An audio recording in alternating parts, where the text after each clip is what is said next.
Rivka came to the tent, the three signs were restored. So this is the meaning of the verse, that when Yitzchak brought her to the tent, she became Sarah Imo. The Shemesh Shmuel points out that these three signs really are miracles that were present in the Beis HaMikdash. You know that in the Beis HaMikdash there was a daily miracle that the Ner Ma'aravi of the menorah burnt for 24 hours. Really there was just enough oil to last from evening until dawn, till morning. But one lamp lasted 24 hours, and from that lamp the others were lit. So there was a nace of the Neiros, there was a nace of the Lechem Apanim, that the Lechem Apanim, although it was kept on the Shulchan for an entire week, when it was removed, it was just as warm and fresh as it had been when it was placed on the Shulchan. That corresponds to the Bracha Metzuya B'Isa. And in the Kodesh HaKadoshim as well, there was the Onan, there was the cloud of the Shechina. And therefore the Shemesh Shmuel points out that the significance of these three signs is not simply that there were miracles in the tent of Sarah, but that the tent of Sarah was essentially a Beis HaMikdash. And that lapsed with her passing, but was restored with the arrival of Rivka. And the Pasuk says that Yitzchak loved her, Vayeh Ahavel. And here there's a very famous comment from Rabbi Shimshon Hirsch. And Rabbi Shimshon Hirsch is giving a little bit of a dig at our modern conception of romance. Because we tend to think that love and then marriage is the natural progression. Man meets woman, they fall in love, and therefore they marry. And Rabbi Shimshon Hirsch points out that that conception usually is doomed to failure.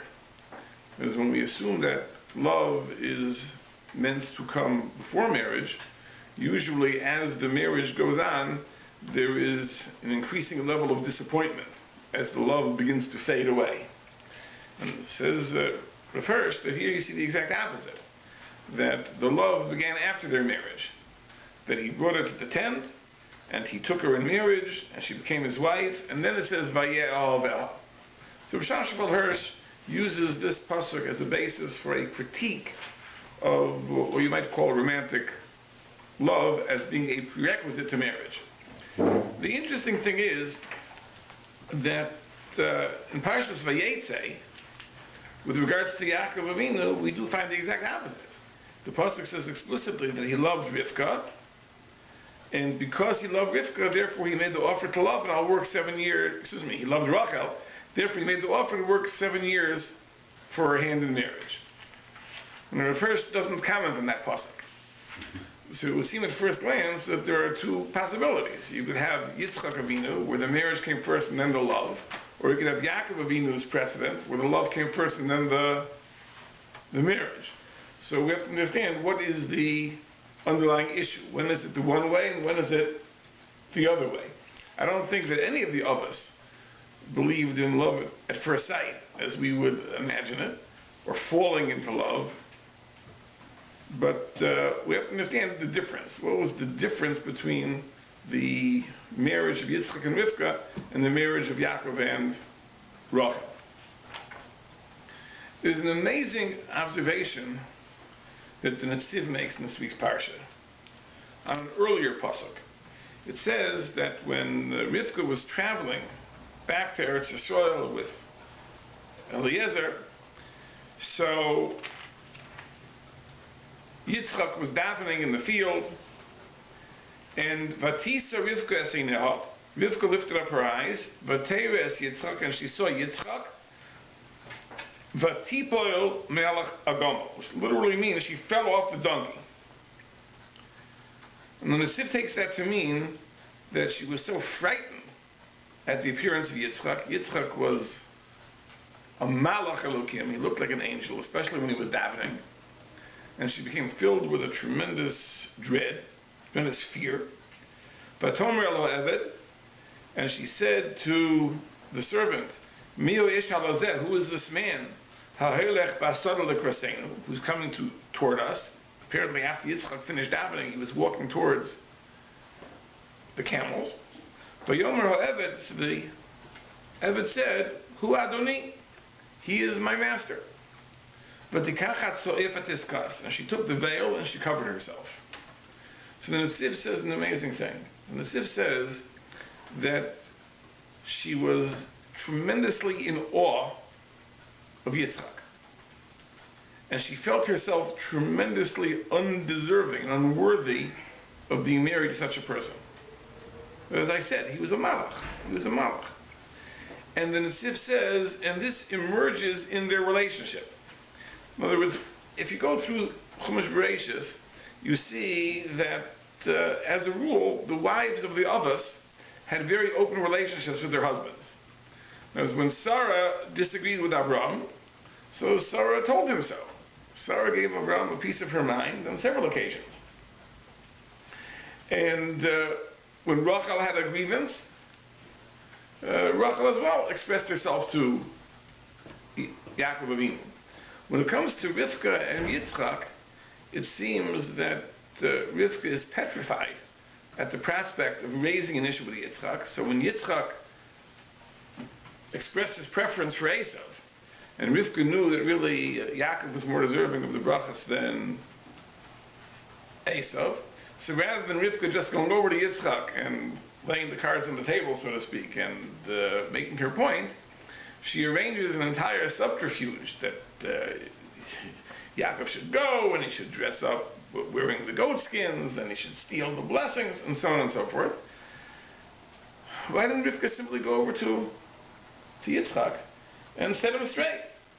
Well, the answer is that Rivka didn't have that type of relationship with Yitzchak, as Rivka was in awe of him, in total pachad, total fear. And therefore to approach Yitzchak, to dissuade him, to convince him of an alternative was inconceivable. All she could do is work behind his back. So halak davarhu, it's a very, very odd thing that the relationship should be radically different. So the Netziv says it's all rooted in this original introduction. Then when we find in this week's parsha that when Rivka sees Yitzchak, she sees that he's an angel, he's a malach, to the extent that she's so ashamed, she feels so unworthy that she covers herself in a veil.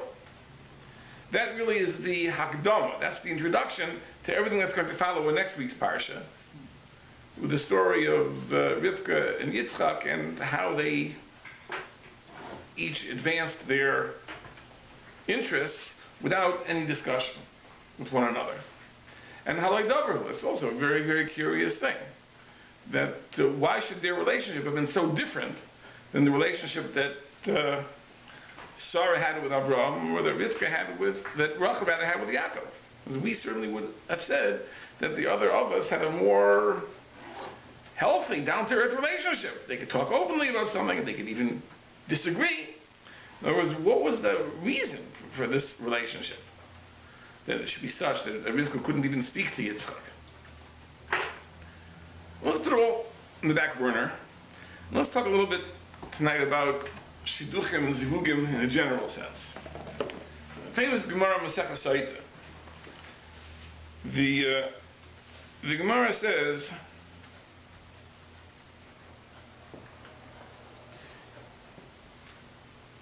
Ki have a pasach Reish Lakish b'Saita. When Reish Lakish would begin learning Masechah Saita, Amar Hachi, he would say the following: Ein mizavgin lo la'adam ish el lefi masav. That a zivug is decreed for a person in accordance with his deeds. If he's a tzaddik, he gets one type of wife. If he's a rasha, he gets a different type of wife. Now, obviously, since that only develops over time, so needless to say that the zivug must be made at the time of the marriage. It can't be made years and years and years in advance, because it's not determined whether the person will be a rasha or be a tzaddik until well into his adult life. Amar Rabbi Bar Chana, Amar Rabbi Yochanan, the question lezavim kriyas yamsuf. That in the case where the zivug is lefi masav, where the zivug is made in accordance with their deeds, it is as difficult as splitting the Red Sea. Shenemar, it says in the pasuk, Elokim Moshe v'yichidim baisa, HaKadosh Baruch Hu puts singles together in a house, Motzi asirim b'kaisharos. He takes prisoners out in temperate months. That's why the Yetzias Mitzrayim was not in the middle of winter or the heat of summer. It was in spring, perfect time. Kaisharos. So there's a comparison between the Yetzias Mitzrayim and putting singles together. So if not, we understand Kashal is out in Kriyas Yamsuf. So Gemara says, Ini, is that so? Is it true that the Zibug is Lefi Maisim?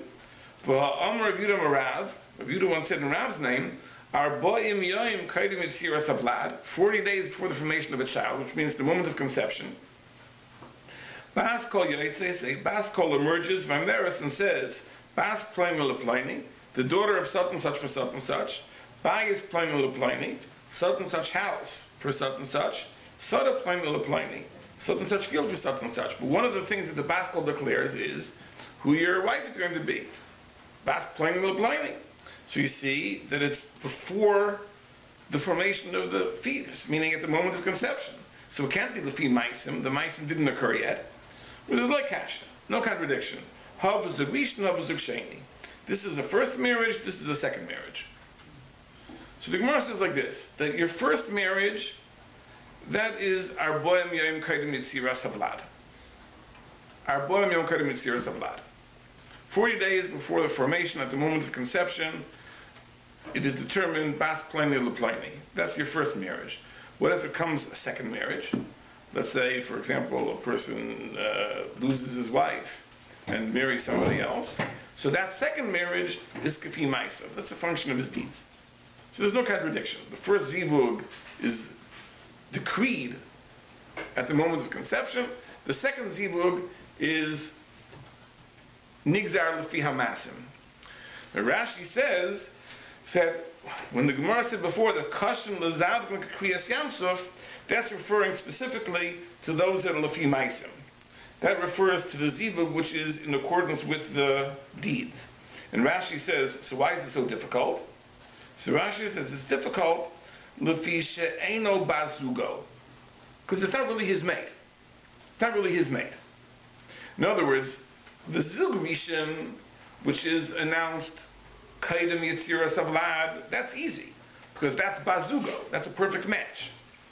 But the Zug Sheni, since that's Lefi Maisim, that's in accordance with their deeds, it's not Bazugo, it's not really his partner, so therefore it's Kashal Lazat and Kriyas Yamsuf. It's difficult as Kriyas Yamsuf.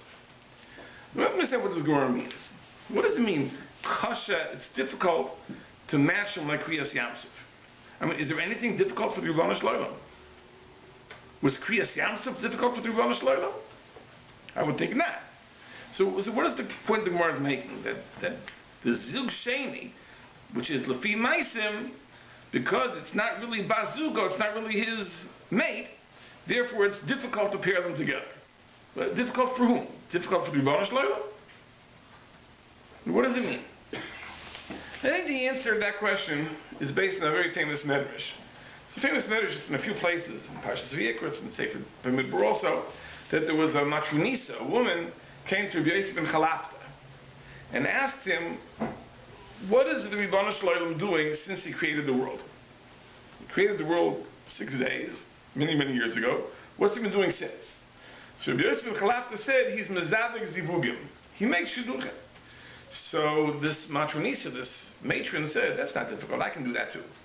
So she took 1,000 avodim, 1,000 male servants, and 1,000 shvachais, and 1,000 female servants, and he matched them up. Matched them up, and they say, I did it, no problem. The next day, they all come back. This one has a fractured skull, this one has a broken arm. It didn't work. None of the shidduchim worked. So Rabbi Eliezer Breitowitz told this matronisa that it seems easy to you, but it's difficult for the Ribono Shel Olam.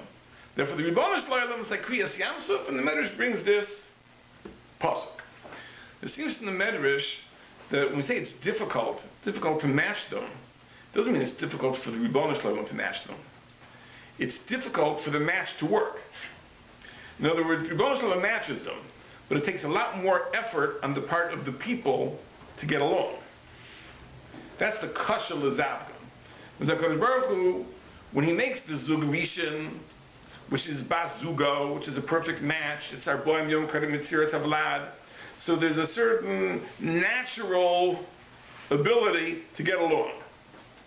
But when it's a Zug Sheni, which is Lefi HaMasim, since it's not Bazugo, personality-wise, temperamentally, they're not the same. It might be appropriate in terms of their Maisim. He's a tzaddik, she's a tzaddik, he's a Rasha, she's a Rasha. They're matched in terms of their Maisim, but they're not matched necessarily perfectly in terms of their personalities or temperaments. So it's kasha, it's difficult for the marriage to work. Doesn't mean it's hard for the Rebbeinu Shalom to bring them together. It's difficult for the marriage to work, and that is what the Medrash is telling us. That when this Matronisa tried to do it, every marriage was a failure. They were killing each other. So he said, it's hard. You think it's easy. It's very, very, very hard. But not hard in the sense that it's hard for the Rebbeinu Shalom. It's hard, even after the Rebbeinu Shalom brings them together, it's hard for the marriage to work out. So you have to say, why is that?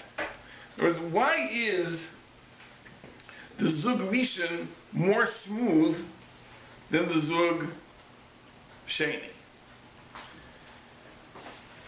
Until now we've been understanding that Zug Rishon and Zug Sheni means a first marriage and a second marriage. That's how Rashi seems to learn. And then, needless to say, there'll be difficulties. And what would happen, for example, if you had a situation where the man was previously married and the woman was never married before? So is that a Zug Rishon or is that a Zug Sheni? We'd have to contemplate that question. But it is brought in various svarim. The Bereshis, which is a sefer on Masechah Soita, brings this, and Rabbi Yaakov Emden in his Hagos, Masechah Soita, brings this, that the Mukubalim have a different shot in Zug Rishon and Zug Sheni. Not like Rashi, it's the first marriage and the second marriage. The Mukubalim have a different shot. And this is really based on a Zayar in last week's Parsha. And the Zayar says an amazing thing. It says like this. It says that when HaKadosh Baruch Hu made the Neshamas, so the Neshamas are male and female together. Because each Neshama has a male and female component. It's complete.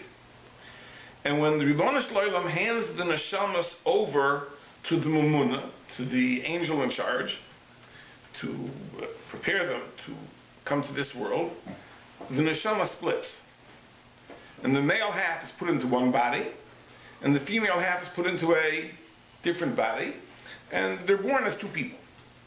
But the neshama of that male and that female are really two halves of a neshama that was originally one neshama. That's what the Zohar says. And now you have two people walking around, each with a half neshama. Because their neshamas originally were the same neshama, joined, and now they've become separated in the process of coming to this world. So it says the Zohar, if the person is deserving, he'll be zoicha to get his partner. The HaKadosh Baruch Hu will bring it about that he should marry the woman who's carrying his better half, so to speak, his other half. So what if he's not zoicha? What if he's not deserving? So it won't happen. He won't have the opportunity to marry the woman who's carrying the other half of his neshama. HaKadosh Baruch Hu won't bring it about because he isn't zoicha. So who will he marry? If he's not marrying the woman who's carrying the other half of his neshama, who will he marry? He'll marry somebody else. But the woman that really is meant for him, he's not going to marry. If he does tshuva, says the Zayar, then HaKadosh Baruch Hu will change the Gezerah, and HaKadosh Baruch Hu will allow this woman to come to him. But you have to be Zayach. That's one possibility the Zayar says. Then the Zayar says another possibility, that you know that the males and the females aren't necessarily born at the same time. Sometimes it could be the male is born before the female, sometimes the female before the male. So what would be in a situation where the woman is born and the young man is not ready to get married? He's got to learn in Yeshiva a little bit more. So this woman is there. Really, she has a neshama which is the half of the neshama that belongs to that particular man. She's interested in getting married. He's not interested in getting married. So what could happen is she'll marry somebody else who is not bazuga, a person who's totally not suitable for her. So then how will it get straightened out? Because ultimately, when her Bazug is ready to get married, so she'll be divorced or widowed from the first husband to marry the person who really is her husband. And the Zohar is very, very marach in this, in Parshas Lech Lecha. Although the Zohar doesn't raise these possibilities, I think there are other possibilities as well. I'll mention one. Let's say a person approaches the Parsha of Shidduchim with ungodly cheshbonos. Because when HaKadosh Baruch Hu, makes the neshama, he probably has a certain set of considerations. And for that, this half neshama and this half neshama are perfectly matched. But let's say I talk myself into believing that what I need is someone who likes Chinese food, or I need a person who likes tennis, or I need a person who likes a certain type of music, and so on and so forth. I won't marry anybody that has that. Well, maybe the other half of my neshama is not that person. So I can marry the wrong person. Why? Because I didn't approach Shidduchim with a reasonable approach. I was looking for something which is outlandish, at least from Rebbeinu Shalom's perspective. So there can be many, many reasons why you end up marrying the wrong person and losing your bazug. Maybe you met her and passed her up. Right? I mean, just to give another example, let's say a person has very poor self-esteem. So he doesn't like himself. So if he doesn't like himself, he's probably not going to like a person who's just like himself. Right? So when he meets that person who's really the other half of his neshama, so in Svara, that person should be very similar to himself. Well, if you don't like yourself, you're not going to like that person. Let's say, for example, I'm by nature a very humdrum, low-key type of person. And I tell myself, I need to marry someone who's a real powerhouse. She's vivacious and she's active and energetic, I can't marry a bump in the log, even though I am a bump in the log myself. So when I encounter that woman who is really my counterpart, and she's also a bump in the log, perhaps, I'll pass her up. I'll say, no, I need someone who's a powerhouse. So you could literally walk by your zibur, right? But it could happen that later on it'll be straightened out, as the Zohar says. The main thing the Mekubalim say is that Zug Rishon and Zug Sheni doesn't mean your first marriage and your second marriage. Because the Zohar says there are possibilities that you'll marry your Zug Sheni before your Zug Rishon. The Zohar says you might end up, marrying someone and then end up marrying someone else who really is a Grecian. Or, more interestingly, that woman could marry somebody else and then be widowed or divorced, and then you'll marry her and she's really your Zug Rishon. So the Mekubalim say that Rishon and Sheni doesn't mean the first marriage and the second marriage. Zug Rishon means the fundamental mate. The one who is really designed for you. That's called Zug Rishon. Zug Sheni is the one that kind of comes your way based on secondary considerations. It doesn't mean you'll marry the Zug Rishon first and then the Zug Sheni. Maybe you got the opposite. Maybe you marry the Zug Sheni first, and only then you find the right way to the Zug Rishon. I know that the Stipler, Zecher Tzadik Livracha, would tell American Bachrim that they shouldn't delay getting married, and they shouldn't be overly picky, because when an old Bachar would come to him, he would say, you may have passed up your Zivig Rishon, by now you may have passed your Zivig Sheni. You may be working on your Zivig Shlishi already, he would say. But that's the truth. It doesn't mean the person you do marry first and the person you do marry second. It's a person who is fundamentally for you versus the person who is fundamentally not for you. But now we understand from the Zohar why the Zivig Rishon goes much more smoothly than the Zivig Sheni. The Zivig Rishon is really the other half of your neshama. That's why, of course, it works better. Because it's not just that HaKadosh Baruch Hu picked it just for you. It is you. It is the other half of your neshama, the Zohar says. So, of course, if you meet the other half of yourself, the same way you get along with yourself, you'll get along with the other half of yourself. The Zivig Sheni is somebody else. So even though HaKadosh Baruch Hu matches it, right, Lefi Maisim, But there's no way to make a perfect match. There's no way that everything, there'll always be a rough edge, something which rubs the wrong way. And that could be the source of great conflict unless the people really bend over backwards to make the marriage work. So a zug rishon works because the two involved parties are two halves of an originally single neshama. Zug sheni is difficult because it's really matching people who are not b'nei zug. They're not really matched for each other. They're different neshamas. So you can match them on the basis of certain criteria, but in certain areas it may be a mismatch. So you have to work hard to maintain the relationship. There's no consolation in saying, oh, Baruch Hashem, this is my first marriage, so Zug Rishon, it's going to work out. Because according to the Zayar, you marry your Zug Sheni first. So even if it's your first marriage, it might be your Zug Sheni. So that doesn't make a case that you don't have to work on a marriage. You have to work on a marriage even if it's a first marriage, because there's no guarantee that it's a Zug Rishon. But Al Kapanim, this is what the Mukubalim say. And the truth is that there's a Gemara in Maseches Ma'id Katan.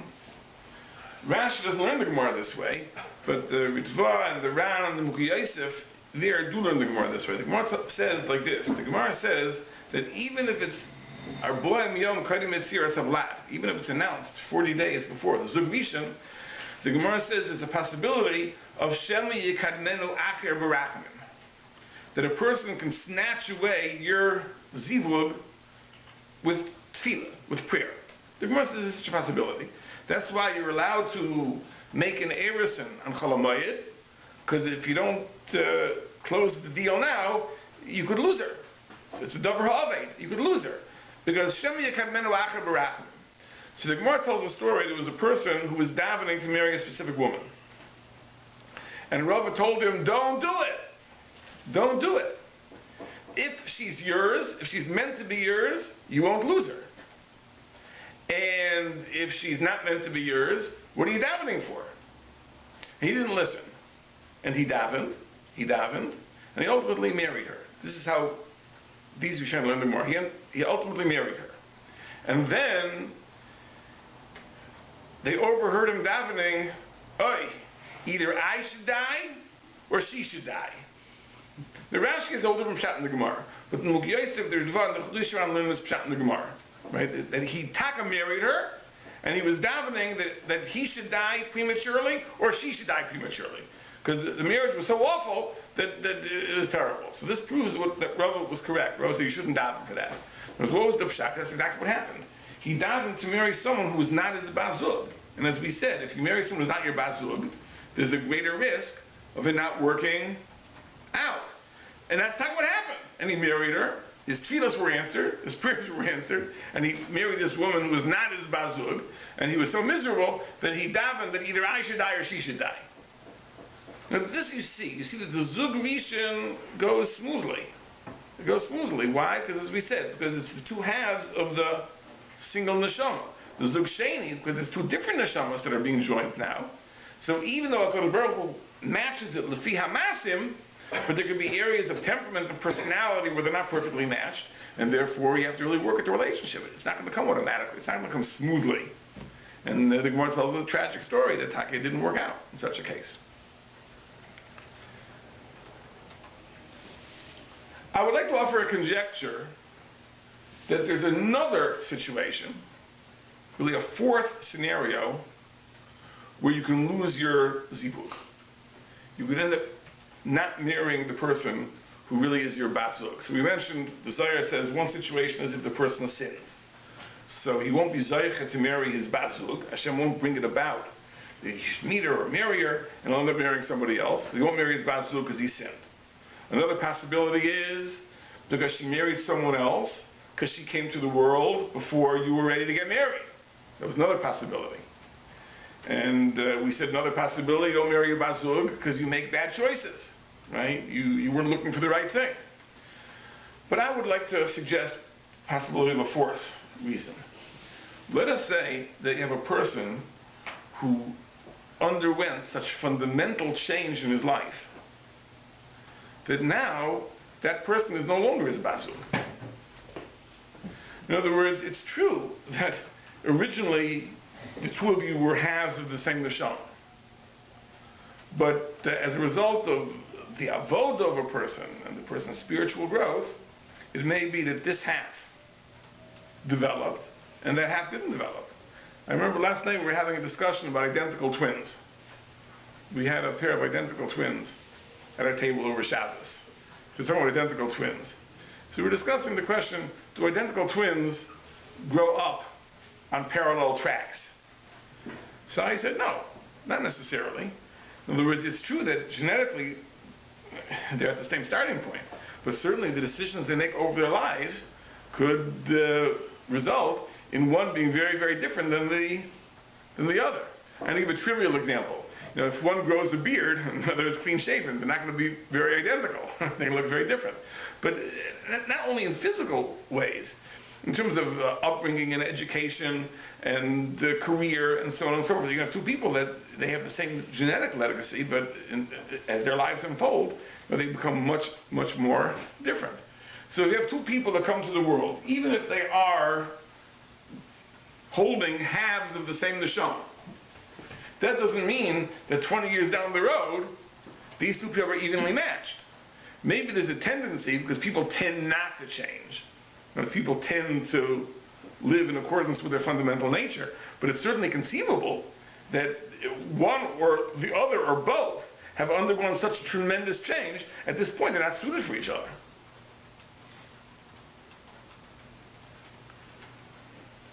Let me share with you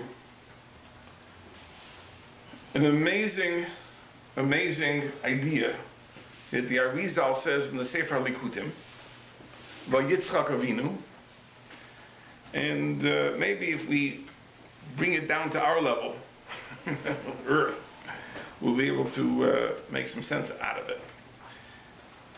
There's a medrash in the parsha, a medrash rabbah, which says this: that when Eliezer proposed the shidduch to Rivka's family, so they said,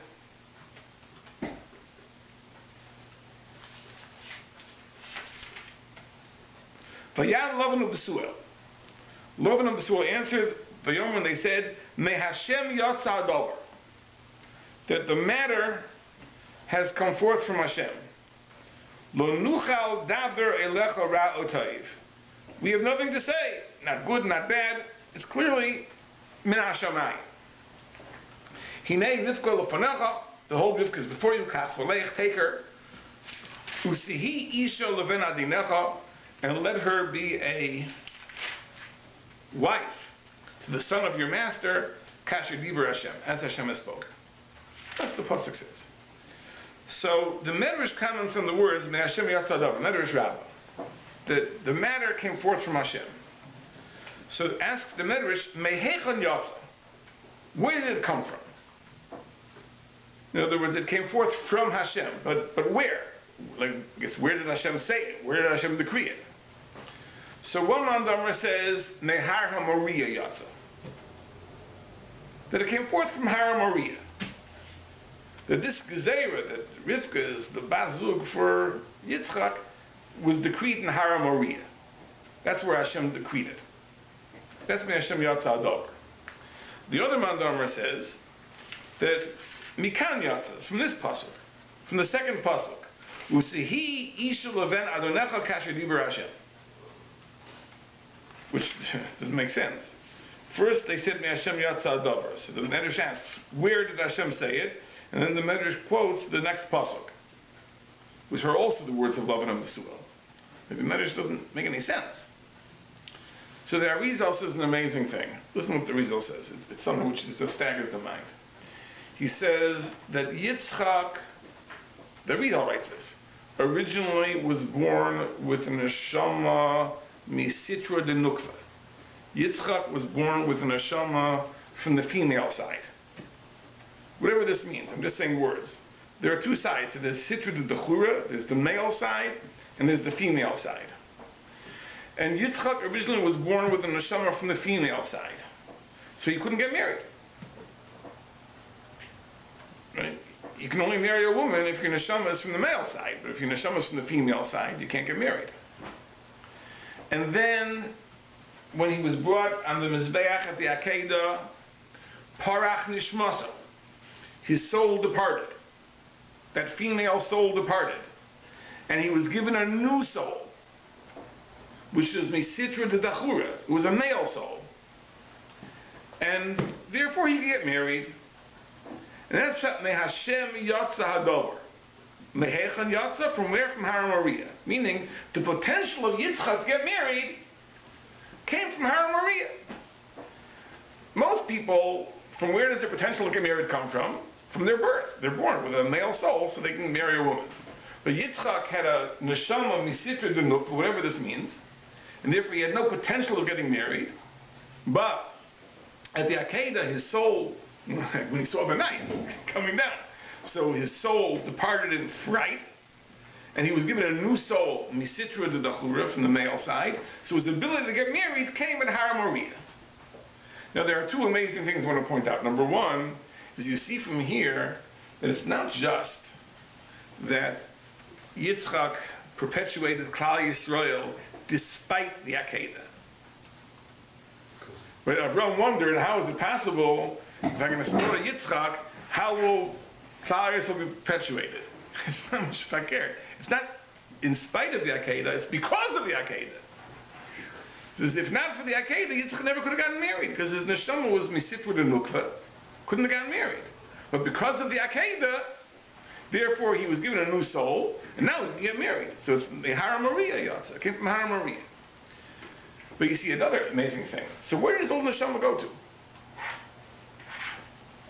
That female neshama, where did it go to? So there's a sefer called Medrash Talpiyais. It's from the author of the Shevet Musar.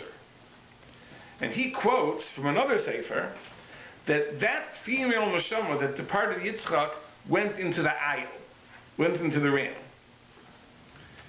It's a very cryptic thing, that ram, the ram that was brought instead of Yitzchak, Chazal say was created in the Bereshis, but it was created without a neshama. And the neshama of Yitzchak, that neshama misitra de nukva, went into the aisle.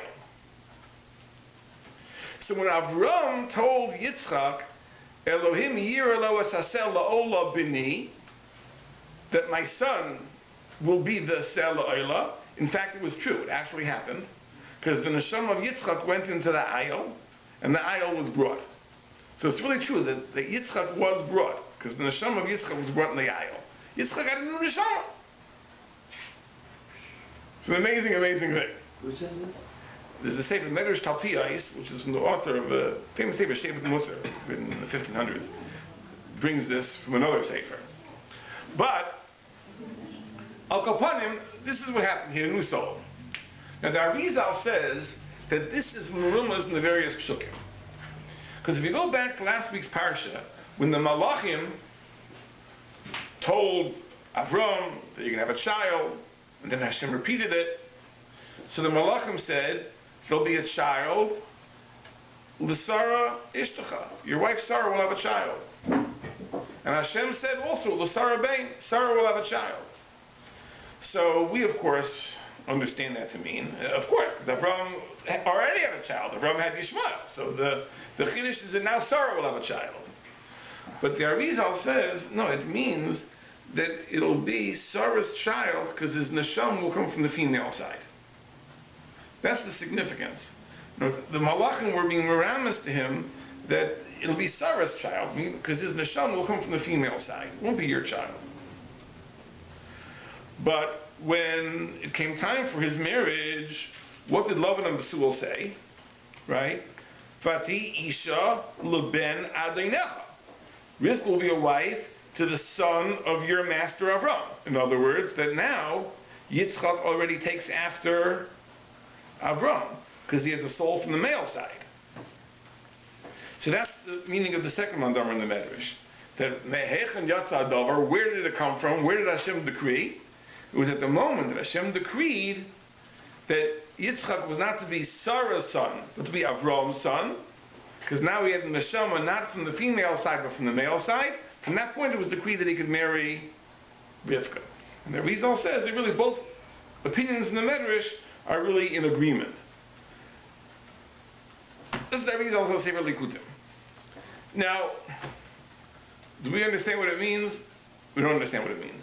But this much I think we certainly do understand, which is this, that the Akedah was a transformational experience.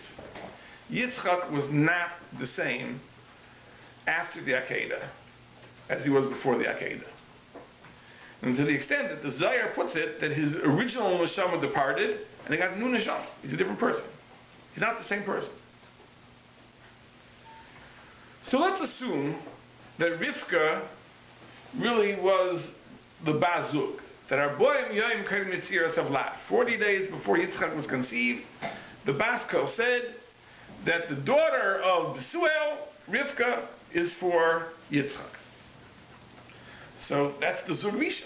That's the most appropriate Zivug. But is it the most appropriate Zivug now, after having undergone the Akedah? So we offer the conjecture that it's conceivable that a person could undergo such fundamental change, such just transformation, that his original Bazug is no longer a perfect match.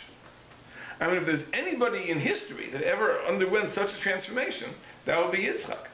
That's what the Arizal says.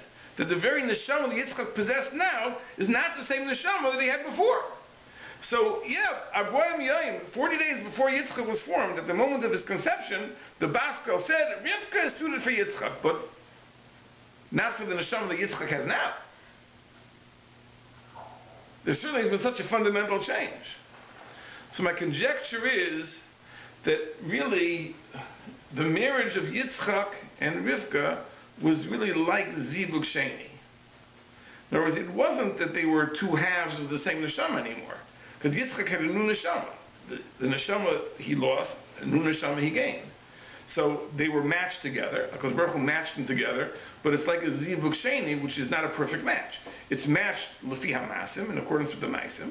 And certainly Yitzchak was a very, very great tzaddik. He needed a woman who was a very, very great tzaddikas. But there were very, very fundamental differences. And that's why, as the Netziv says, that their marriage was very different than the other marriages. But the other marriages between Avram and Sarah, between Yaakov and Rivka, and Rachel rather, they could even disagree. Why? In the same way that even myself, I can juggle two opposing possibilities in my head. Right? A person can think, should I do X, should I do Y? A person is going to angry at himself, right? Because he understands that a single mind can weigh alternatives. So therefore, if I and my wife have a discussion, and I think we should do X, and my wife thinks we should do Y, so there's no reason to get upset, in the same way that if I was contemplating doing X or Y, I wouldn't get upset at myself, right? Why should I get upset at my wife? But just because I think we should do X and she thinks we should do Y, right? If we really are two halves of the same neshama, then it's just like I was contemplating two alternatives. So this half of the neshama contemplates X, and that half of the neshama contemplates Y. And the disagreement doesn't compromise the relationship at all. But on the other hand, if you're dealing with two different neshamas, right, then a disagreement can be a very, very dangerous thing. Right? And therefore, their relationship was such that they were extra cautious. They bent over backwards to avoid disagreement. So when you're very, very cautious to avoid disagreement, what do you have to do when there is disagreement? You work around each other's back, right?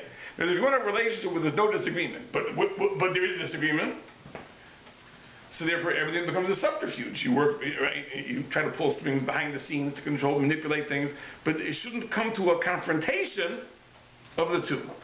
Now, with Avram and Sarah, there was no danger of confrontation. That was Begeder Zug Rishon. With Yaakov and Rachel, there was no danger of confrontation. But with Yitzchak and Rivka, there was this danger, and therefore Rivka bent over backwards to work behind Yitzchak's back. There shouldn't be open disagreement, because she understood that the nature of their relationship, disagreement would have been something which would be very, very difficult to deal with. So now we understand, I think, what the fundamental issue is. When Yaakov Avinu met Rachel, it says he loved Rachel. What do you mean he loved Rachel? Love at first sight? Because the way she looked? Not likely. We're talking about Yaakov Avinu. But a person with Yaakov Avinu's spiritual qualities undoubtedly could see that Rachel was his bazug. In other words, he had insight to look into a person's neshama, and he could see that she's the other half of my neshama. So what does it mean to love a person? To love a person means that person is the object of my ultimate concern. A healthy person loves himself. Why? Because obviously, the object of my greatest concern is myself. So I love myself. So if I see you as possessing the other half of my neshama, of course I'll love you. It's not a question of what you've done. It's not a question of what you look like. It's not a question of how much money you have. Right? I love you because you are my other half. So of course, in the same way that I am the object of my own concern to an extreme extent, so you also become the object of my concern to an extreme extent. So therefore, it's true. We don't believe in romance, in the romance of Hollywood and novels, etc. But the possibility of a person loving a person simply on the basis of an understanding of who and what that person is, we believe is possible. A Baal Ruach HaKodesh like Yaakov Avinu could look at Rachel and see that Rachel is his bazug. Right? And therefore, in the same way that a person is naturally concerned and loves himself, I love that person. That person is my other half. But Yitzchak, that wasn't shaykh. Because Yitzchak and Rivka was like Zug Shein, not like Zug Rishon. Right? And therefore, Yitzchak couldn't look at Rivka and love Rivka because he saw Rivka as being his other half. So what was the basis of his love of Rivka? Because she was so virtuous. Therefore, he saw her as a person who was worthy of his concern and attention. Because as Chazal say, how is the Zug Sheni matched? Lefi Amasim. It's on the basis of Masim. So when he saw that she was the equivalent of Sarah, that when she came to the tent, all the miracles that were present in the Isle of Sarah were restored, so this is a person who's worthy of being the object of my concern and caring. Right? And that's what the Pasuk says. That he married her, and he brought her into the tent, and behold, she was Sarah, and therefore he loved her. Doesn't mean that's the only possibility. For Yitzchak, that was the only possibility. That was the basis of Yitzchak's love for Rivka, was on the basis of her virtue. Because she wasn't the other half of his neshama, right? Maybe she was the other half of his original neshama, but she wasn't the other half of his current neshama. So therefore, the basis of Yitzchak's love for Rivka was his appreciation of her virtue. So that's what the Pasuk says. Only after he brought her to the tent and the miracles were restored, then he loved her. The basis of the love of Yaakov for Rachel was very different. That wasn't the basis because he was able to see that she was in fact his bazug, right? And therefore he loved her even before he married her, right? So of course we reject Hollywood and romance, but that doesn't mean that a Baal Ruach HaKodesh, a person in the dark of Yaakov Avinu, couldn't love a person before marrying the person, right? If I see that person as being my bazug, as possessing the other half of my neshama, so of course, the same way that I am the object of my concern, that person will also be the object of my concern. And I think, as we pointed out many, many years ago, that really is the deeper meaning of what Chazal say, that Yaakov cried when he saw Rachel. So what did he see? He saw that she would not be buried with him in the Maras Machpelah. And we explained exactly that, because the symbolism of being buried together is the idea that your neshamas are together in the next world, which is exactly what we would expect. You see, there's a lot of evidence that in the Olam HaEmes, every neshama has its own compartment. And we've said many times in the Medrash, Tzaddik holech al beis olamo. The Pasuk says the tzaddik goes to his eternal rest. So the Medrash says in many places, the kol tzaddik b'tzaddik yesh lo olam b'fnei atzmo. In other words, olam haba is not a shared experience. It's not a community. Every tzaddik has his own olam haba. But it's very reasonable to assume that a person and his wife share that. The fact that it's Zug Rishon, that means that really these two neshamas are halves of a single neshama, so that neshama has its own olam haba. So the husband and wife of Zug Rishon undoubtedly will share their olam haba. That is symbolized by their being buried together. If you're buried together, that means there's a connection which transcends death. So Yaakov Avinu looked at Rachel and saw her as being the bat zug, and therefore there would have been an expectation of continuing together in the next life, and therefore being buried together in this world. He saw that wouldn't happen. Of course, we know why it didn't happen, because of the later episode where Rachel and Leah traded the Dudoyim for Kavur and the Maras Machpelah, which we also spoke about many, many years ago. But the poignance of this crying makes a lot of sense now, because if the basis of the love of Yaakov for Rachel was because he saw her as the Basug, then there would have been the natural expectation of this continuing after death, because after all said and done, if you're dealing with a couple which is Zug Rishon, they really are two halves of the same neshama. So of course they should continue into the next world, even though every tzaddik, every neshama has its own olam haba. When he saw that it wasn't going to be the case, it was very, very disturbing. Though I think that we can offer the conjecture that maybe it's only in Olam Hazeh they're not buried together, because that was the trade of Zoyim for the Kavur and the Maras Machpelah. But in terms of the Neshamas in the next world, undoubtedly they are together, because if this in fact is the Zug Rishon, then they're really two halves of the same Neshama.